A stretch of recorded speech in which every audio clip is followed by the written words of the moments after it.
This is The Download from Sounds Profitable, the most important news from this week and why it matters to people in the business of podcasting. I'm Newton Chalakotti. And I'm Gavin Gaddis. The Download is brought to you by Podscribe.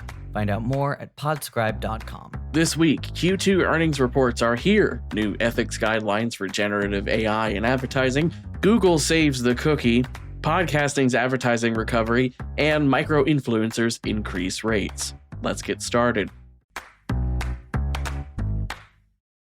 Yeehaw! It's time for another roundup, partner. It's earnings call season once again, and here's a quick breakdown of notable reports we've covered this week.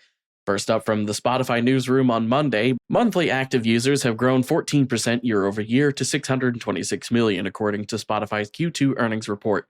The number is a positive improvement, but falls 5 million users short of Spotify's goals for the quarter. Subscribers are up 12% year over year with 246 million, and the company has a record high operating income of 266 million euros, which converts to about 288.8 million USD.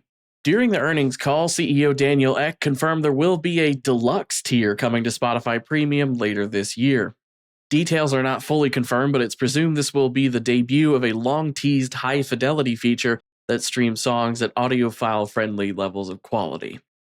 Keeping in the world of podcasting, Audio Boom reports their revenue per 1,000 downloads increased 32% year over year, reaching $60.09. Adweek's Wednesday roundup of YouTube coverage notes the platform's ad revenue grew 13% year over year, up to $8.66 billion USD. Also from Adweek, revenue grew year over year at NBC Universal's Peacock streaming service, bringing operating loss down to $384 million. NBC Universal also has television hopes on the horizon with a potential 11-year rights deal to secure NBA games on NBC and Peacock.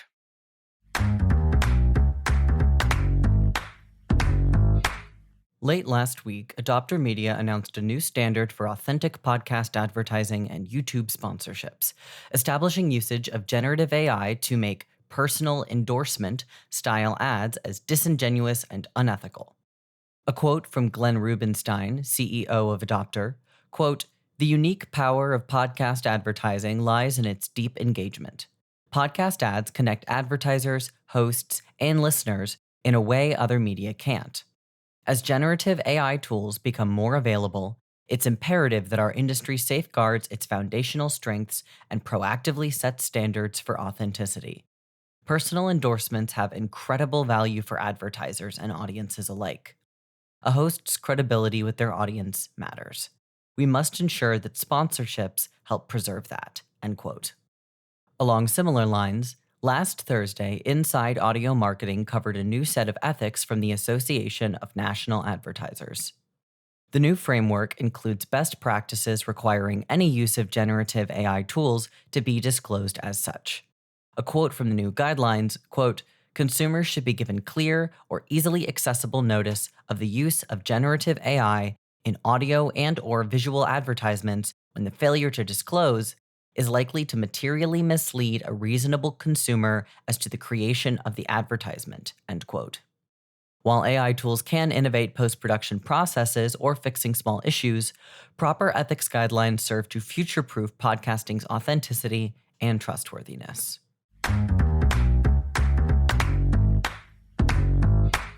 As covered last week by Digiday, The Information, Ad Exchanger, and a host of other places, Google has announced they are considering not formally killing off the third-party cookie. The proposed alternative is an opt-out tool that asks for tracking permissions from the browser user.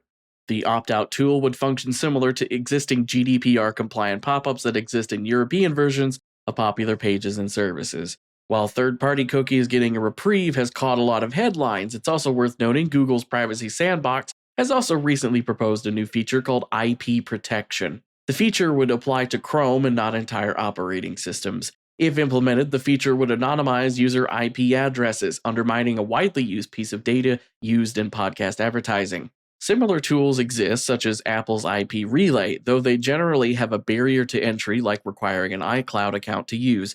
If IP protection ends up built and deployed to a commonly used browser like Chrome, it would have a real advertising impact.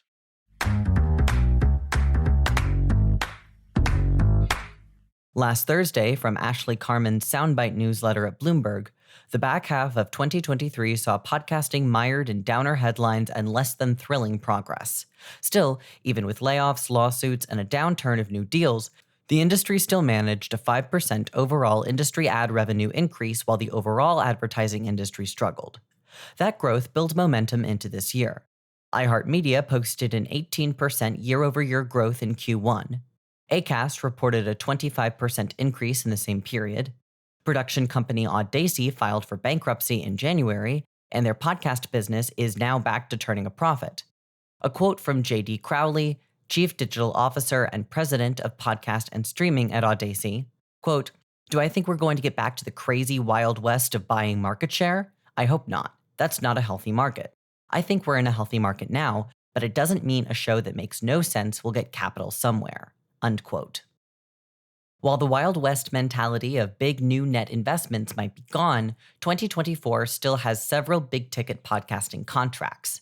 Names like Dax Shepard, Alex Cooper, and Joe Rogan are either moving platforms or broadening their distribution capabilities with sizable new deals.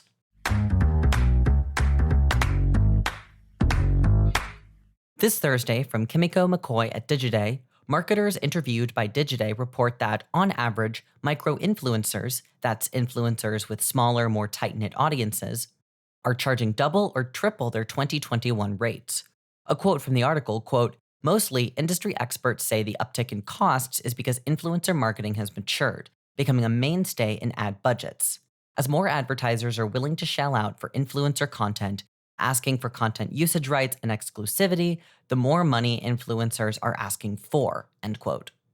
Some of the examples of pricing maturation are influencers tacking on fees for content rights, ad access to the influencer's handle, such as running an ad on TikTok so it appears to be posted by the influencer themselves, and product category exclusivity. Meanwhile, agencies like the Influencer Marketing Factory note that celebrity and macro influencers, 100,000 to 1 million followers, have not seen the same increase in costs. While macro-sized accounts are effectively using bulk pricing for accessing their audiences, influencers with less than 100,000 followers are getting access to more pay transparency, better measurement, knowledge of usage rights, and ways to prioritize engagement over raw following count. One example given is TikTok micro-influencers, accounts with 5,000 to 20,000 followers, charged between $1,000 to $3,000 per post in 2021. Now, those same accounts charge $3,000 to $5,000. Blue skies for micro-influencers is good news for podcasting, as every podcaster is themselves a micro-influencer, leveraging the medium's intimate connection with audiences. Finally, it's time for our quick hits. These are articles that didn't quite make the cut for today's episode, but are still worth including in your weekend reading. This week, Educational Opportunities for the Podcast Industry by Tom Webster. An overview of current and upcoming educational opportunities, including a free webinar and Tom's new book, The Audience is Listening. Introducing the newly branded Spotify Ads Manager. The rebrand also brings a new user experience and new features. The Listening and Consumer Habits of the Black Podcast Audience by Jeff Vidler. Signal Hill Insights looks at content preferences of Black podcast audiences and lists category opportunities for advertisers. How the Democratic Presidential Election Upheaval Will Impact the Political Ad Market by Christina Monlos.